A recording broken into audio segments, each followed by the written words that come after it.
The 1962 Ferrari 250 GTO is generally credited with originating the modern concept of a grand touring automobile that emphasized luxury, comfort, and speed.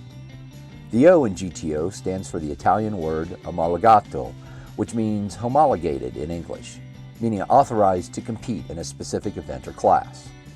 In the case of the Ferrari 250 GTO, the FIA's Grand Tour class opened to production cars with at least 100 units made. Recently, Galeon Yachts introduced the flagship of its GTO fleet, the Galeon 435 GTO. She's powered by three V12 7.6-liter engines developing 600 horsepower each, totaling 1,800 horsepower, dwarfing the 250 horsepower of Ferrari's 1962 GTO V12 3-liter engine. In this case, the O stands for outboard and how. With 1,800 horses, Galeon marries comfort and quality with nimble handling, very much like its Italian automobile namesake. I'm Captain Greg for Boat Test. Join me while I do a performance review of Galeon 435 GTO. The nice thing about these Mercury systems is you can either start each individual engine with the buttons on the back of the controller, or you can use the one button push to start that will sequentially start each of the engines. Let's go through the startup process. Galeon has really thought this out quite well. There's 4 main switches. The first turns on all DC systems. The second one turns on the engine controllers. There's the anchor winch, which I actually like to run with it on just in case of emergency. And then there's the bow thruster switch. Last things to do is to turn each of the 3 engine switches to the on position. And then we'll go ahead and turn on the generator as well.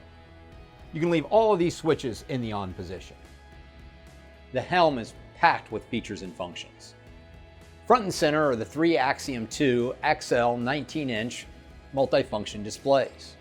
There's an array of buttons that controls every system on the boat. And I like the structure of it, how clear everything's labeled. So the start process here is, first I turn on the instrument lights. It's a single push of the button. That way you can illuminate everything well. The next thing I turn on is I turn on the VHF and the electronic equipment. We can come back and adjust other things as we need to. There's a quick digital controller for the anchor, which includes a chain counter, control for the bow thruster. Down below, you've got the main control for the Garmin Fusion stereo. You've got your own zone for the Helm on the Dometic system, and you've got the control for the Seakeeper. Each of the finely appointed seats comes with a leaning post option, and each one is configurable to its own height. It's very unusual to see 3 height adjustable seats on a bridge. People of all heights and kids will love it. Notice the exaggerated side supports, which will keep everyone in place when the boat is cranking and banking. As part of the conversion to an open style boat, there's single push button control for the roof, as well as each of the windows. Running this boat in its open configuration is a pleasure. Remember, while this boat looks like an express cruiser, she's really a dayboat which has the air running right through it from the open sun top and retractable side windows. It's like operating in the open with the added advantage of being able to button up if it starts to rain. Now, one of the features of this Galeon 435 is it's got an automatic fold-down radar tower, and will be able to easily make it under this bridge and any others of about that height. She is 44 feet 9 inches overall with a beam of 13 feet. Her draft is 3 feet 9 inches. Her dry displacement is 35,314 pounds with a full weight of 39,669 pounds. Our test weight was 39,536 pounds. Her fuel capacity is 528 US gallons and her freshwater capacity is 79 US gallons. My initial reactions to this boat are really good. It's got the Mercury control system, the digital throttle system, which has the integrated joystick, which makes docking, undocking, and slow speed maneuvering an absolute breeze.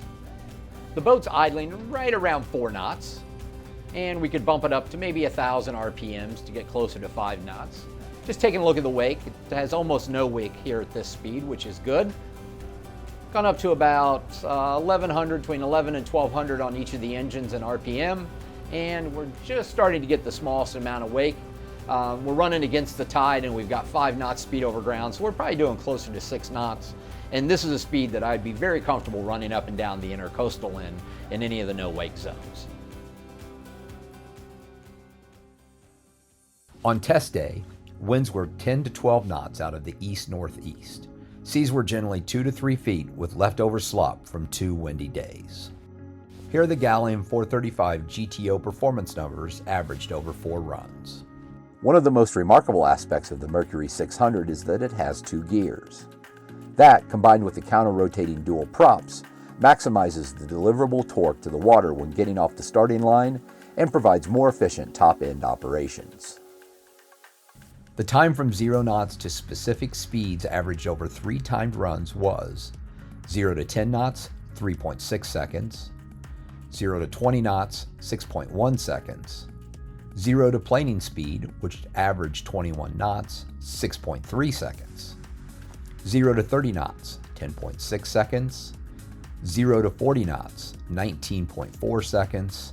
Another notable aspect of the 435 GTO is that from a dead stop to wide open throttle, there was hardly any bow rise. It was only between 2 degrees and 4 degrees throughout the boat's operation. In addition to being comfortable, this is an important safety attribute. Somewhere between 3,000 RPM, where we were going 11.2 knots, and 3,500 RPM, when we hit 21.1 knots, the Mercury Verado 600's gears shifted from first to second. I can't tell you exactly when, because I couldn't feel it or hear it. The shifting on these 3 Mercuries was seamless. We found the best cruise to be 4,000 RPM, going 27.8 knots, burning 67 gallons per hour for a range of 197.2 nautical miles, holding back 10% fuel reserve. A few days before our test, the GTO had been tested by the folks at MarineMax with a full tank of fuel and a crowd on board, and they reported a top speed of just over 50 knots at 6,400 RPM on a reciprocal course in calm water. But when we tested the boat a few days later, we had a 75% load and 5 people on board in 2 to 3 foot seas offshore.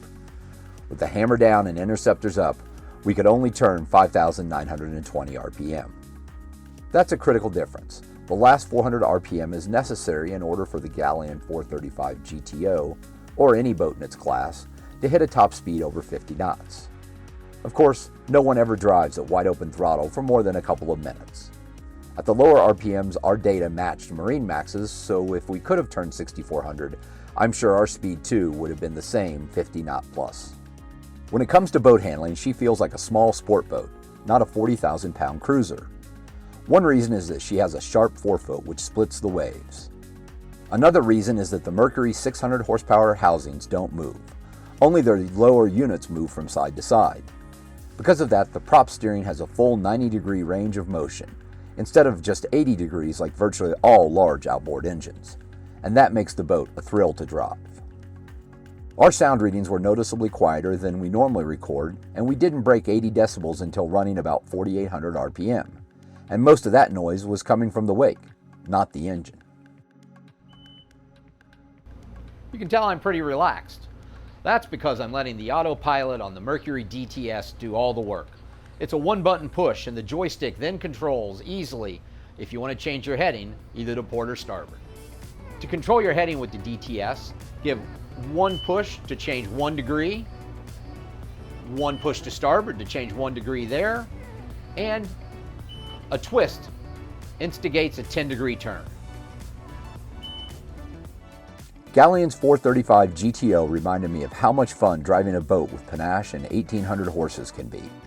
So, to owners of the 36 remaining 1992 Ferrari GTO 250s, I can only say, eat your hearts out, landlubbers. For Boat Test, I'm Captain Greg, reminding you, life is better on a boat.